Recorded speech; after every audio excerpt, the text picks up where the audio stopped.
Et bonjour à tous. Dans cette vidéo, on va encore regarder ControlNet.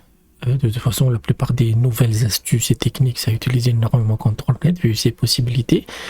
Et cette fois, on va juste un peu s'amuser. C'est-à-dire que la technique, je l'ai vu sur une vidéo YouTube, je me rappelle plus trop, c'était Shieldis YouTube quelque chose, c'était en anglais. Et grosso modo, ça vous donnera pas de résultats précis, mais tout de suite, c'est de l'esthétisme pur. C'est-à-dire que tout de suite, ça vous donne de belles images. Et déjà, on va créer une image de référence. Voyons voir. J'avais fait des tests hier. Donc, on va utiliser... quel modèle? On va utiliser Deliberate. Hop. On va mettre notre prompt négative. Et vous pouvez tester la prompt que vous voulez. Il faut que ce soit quand même assez belle. Ça, c'est une espèce de monstre de la forêt, anthropomorphique, voilà, un truc un peu fantaisie. Donc on va générer et après en fait, la technique consiste à fusionner deux images pour avoir une troisième image beaucoup plus cool. Donc on va régénérer de nouveau. Je reviens dès que j'ai une image digne de ce nom. On va partir sur ça. Techniquement, j'aurais dû l'améliorer plus en fait. Donc voilà votre image via la prompt que vous voulez. Et vous pouvez utiliser n'importe quel, ça, c'est juste un exemple. Hein, et vous l'envoyez dans Image to Image. Et ensuite, vous activez ControlNet. Hop, on va l'activer. On va utiliser d'abord la depth, la map de profondeur, et c'est les images qu'on va plus ou moins utiliser. Donc des images très basiques en fait. Voilà. Hop, et on va utiliser d'abord la chaussure. Voyons voir si je me rappelle bien comment on fait. Ouais. Et ça c'est la condition, c'est que les résolutions doivent être identiques, 512 x 512 et 512 x 512. Et c'est tout. En fait, ça va tenter d'appliquer ça sur la chaussure, techniquement. Donc, hop, on génère. Ça prend un peu de temps.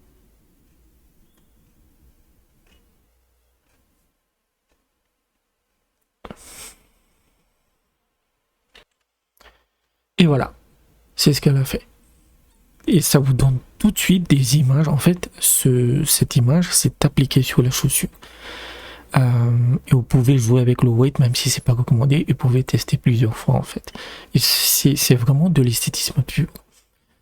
Donc, je sais pas à quoi ça peut vraiment servir, mais ça peut donner vraiment des résultats assez extraordinaires en termes de juste pur esthétisme en fait.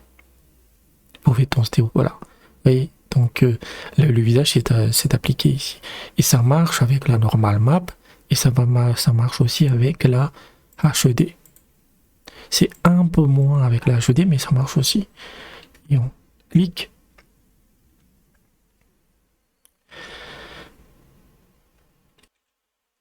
Et voilà, avec la HD, là il a gardé le monstre, il a un peu modifié, mais vous voyez, il a parfaitement appliqué les couleurs, en fait, les couleurs, les textures sur cette image-là.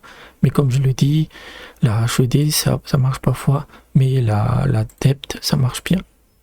Et on va tester, vous pouvez tester n'importe quelle image, hein, ça marche vraiment n'importe quelle image. On va utiliser le sac, donc un sac très simple, hein.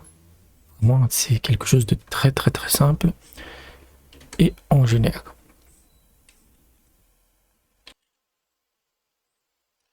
Donc c'est en train d'être généré, vous voyez. Ça c'est le sac, vous regardez à quel point on a amélioré. C'est juste un sac de base et il a tenté de tout appliquer. Donc c'est juste génial quoi. Et par exemple, je vois bien un logo, par exemple un truc très simple, juste une lettre, pour un logo un peu modifié. Vous utilisez n'importe quelle image et ouais. Ça aussi c'est très bon en fait, il a tenté d'appliquer le visage sur ça. Et on peut aussi utiliser une autre personne, par exemple, oui, une personne directement ça, donc ça c'est le visage d'une femme, et les résolutions je les ai recadrées, hein, juste garder ça à l'esprit, et on clique.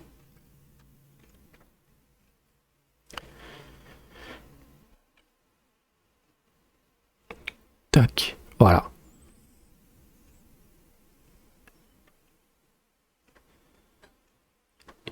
Il tente même de regarder la page, mais il n'y arrive pas, mais regardez le résultat. Et en HD, comme je le dis, ça marche pas trop.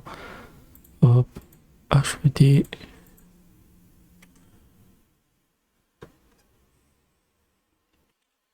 Donc voilà, avec la HD. En fait là, il tente vraiment de respecter le visage en fait. Mais je trouve que la depth moi, marche beaucoup mieux. Et c'était juste pour montrer cette technique de mélange d'images en fait. Hop. Et on va tester avec la bagnole.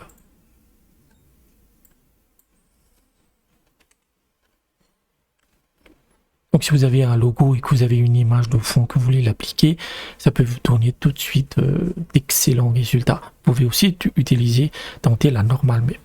Vraiment, CTRL-Net, ça vous ouvre des possibilités qu'on n'avait pas auparavant. Ça c'est clair et net. Et hop, voilà. On est passé de ça, vraiment une image très très classique à ça en fait. Donc c'est vraiment, tout de suite ça vous donne, pour tout ce qui est digital painting, évidemment tout ce qui est artiste de digital painting, ils vont se faire décapiter, parce qu'en un clic, moi je peux avoir ça.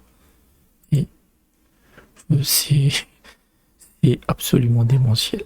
Donc c'était juste une technique en fait, hein. Vous créez d'abord votre image, avec n'importe quel prompt ça marchera, il faut que ce soit juste un peu détaillé, vous l'envoyez en image to image, et sur CTRL-Net, vous utilisez l'image de référence que vous voulez en utilisant la profondeur pour les deux réglages ou la HD pour les deux réglages. Donc c'est tout pour cette vidéo, j'espère que vous avez apprécié. N'hésitez pas à laisser un pouce bleu, n'hésitez pas à vous abonner à la chaîne, c'est important. Et je vous dis peut-être à bientôt.